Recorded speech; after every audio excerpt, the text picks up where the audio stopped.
Hello guys, magandang araw sa ating mga trupang mga ngarikot. Ang kapayapaan ng Diyos sa ating lahat. Meron tayong bisita guys, na-board. Galing pa to ng Quezon Province. Tatlo ito guys, tatlo. Ayan yan. Kadadala lang dito. Yan, unboxing na natin to. Unboxing. May carrier. Isang carrier, isang Emarflex ba? 1.5 to. 1.5. Wala daw power ito. Na power ang indoor.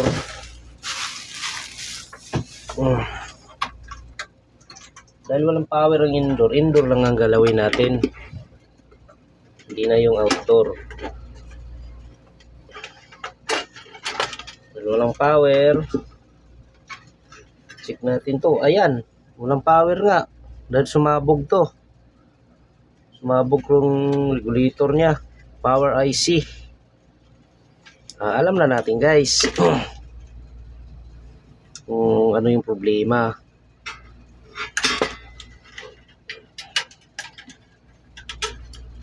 Yan. Ayan guys, putok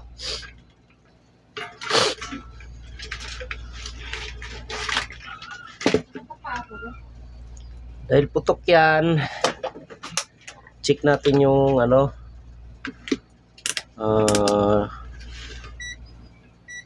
mag-check tayo ng fuse nito. Putok yun tong fuse nito. Hindi pumutok ang fuse. Itong diode nya guys, regulator nya. Okay pa yung diode nya. May shorted na.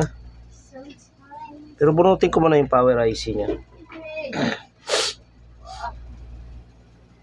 Power IC nya guys, bunutin ko muna yan.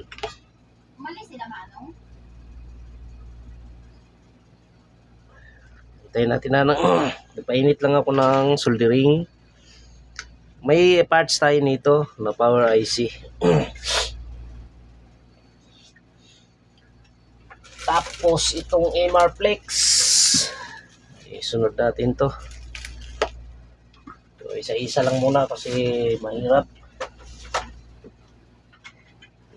Quezon Province pa to, galing mga tropa natin mga likot. Yan, tingnan natin to. Ito muna unahin ko. Bunutin ko muna yung IC na to. Ang aga na naman ni Kuya umalis doon. Ang aga na naman ni Kuya umalis doon sa camera. Sino? Si Brian. Ay, si Ryan. Nagdala niya. Yan, tingnan natin to ha.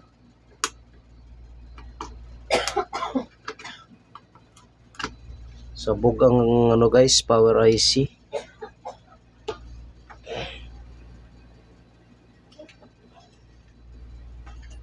Sumabog yung ating power IC.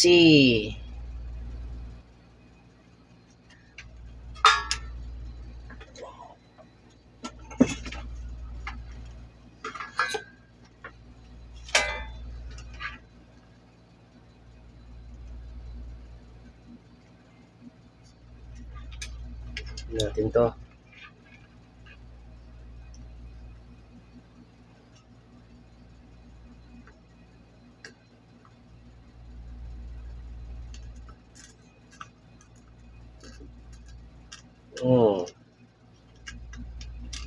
Yun.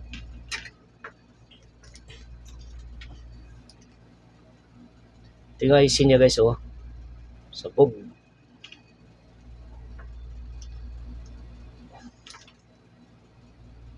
Yan, nabunot na natin yung power IC niya, no?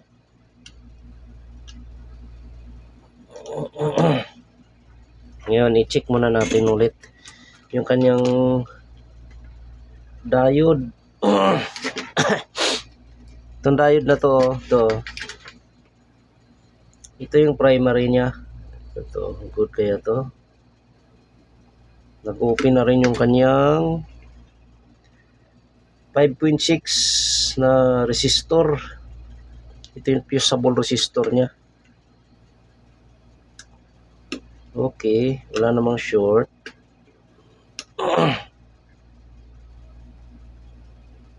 May shorted pa dito, oh. Natin. Hindi. Ano to? Okay to. Dapat pag binaliktad natin, wala to. Ayan.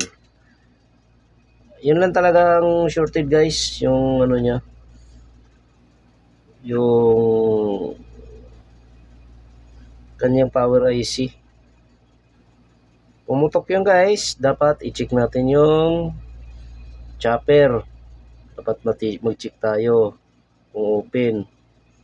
Okay naman. Ngayon, maghanap tayo dito ng saan ba yung carrier ko dito? Carrier. Saan ko ba nilagay yun? May carrier ako dito eh. Ito.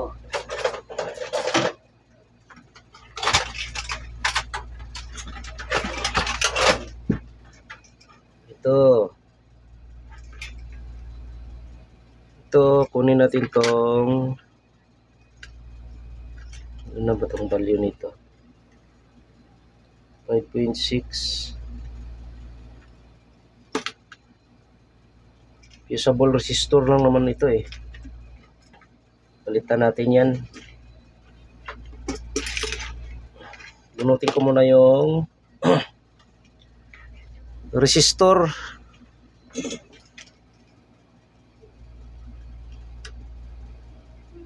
Yan, madali lang naman tong ano, guys.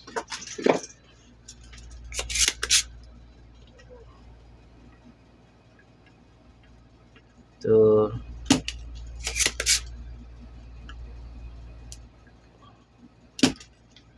Yan. Ito, sira. Open na siya. At palitan ko muna yan.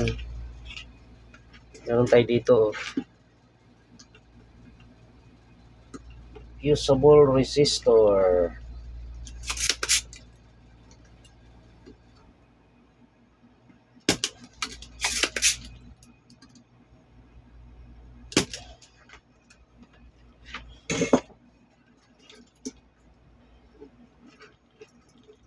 Yan.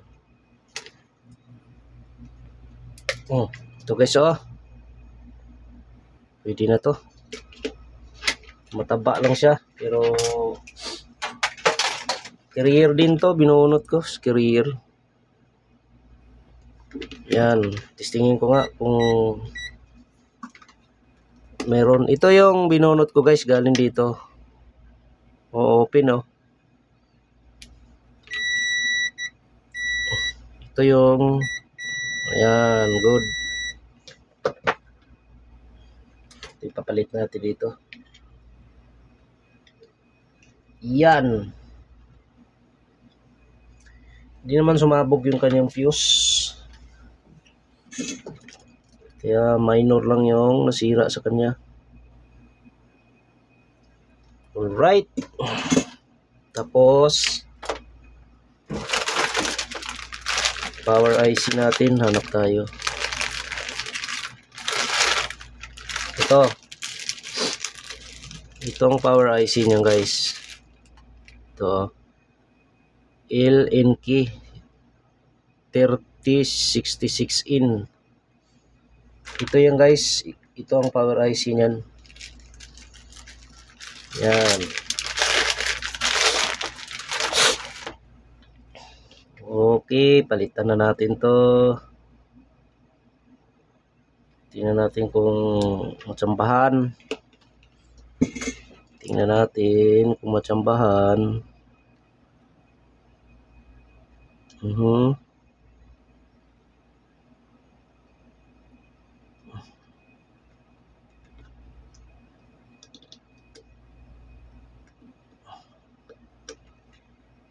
Okay.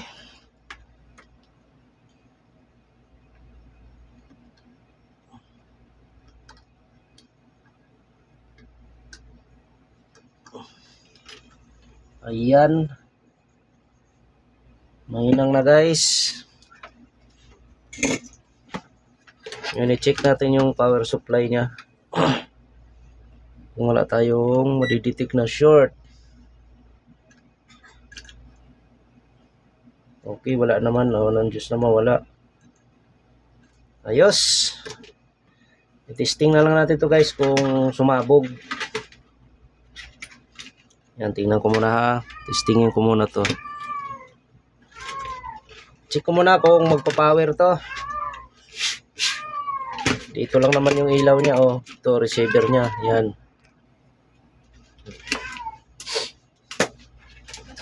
Tingnan natin ha. Uy, naputol na. Tinuna ko kasi medyo mas madali i-repair to. Kumpara dun sa ibang brand. Ang problema niya medyo ano siya, hindi masyadong critical.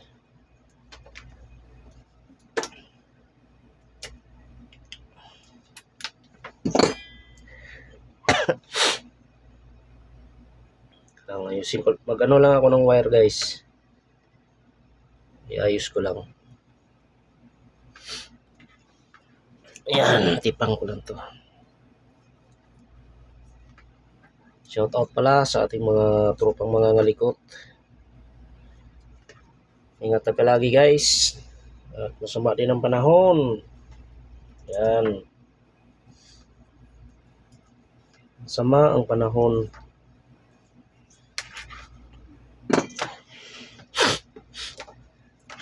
Ito yung line neutral niya, oh.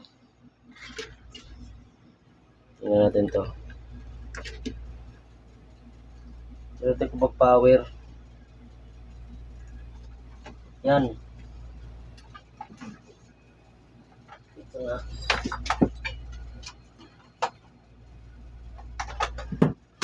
Ilipat ko lang to.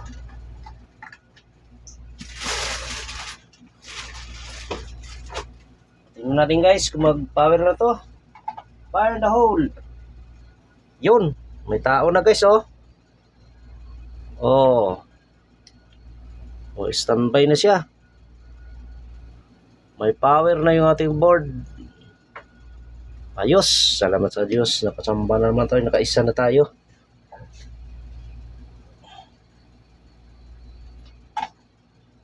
Ayos. 1-0. Tatlo yan. Sunod natin itong MR-Flex. Ihuli natin yun. Extreme pala to. Ihuli natin yun, no? Parang TCL din yan. Ayos na to. Okay na. May power na siya. Salamat sa Diyos.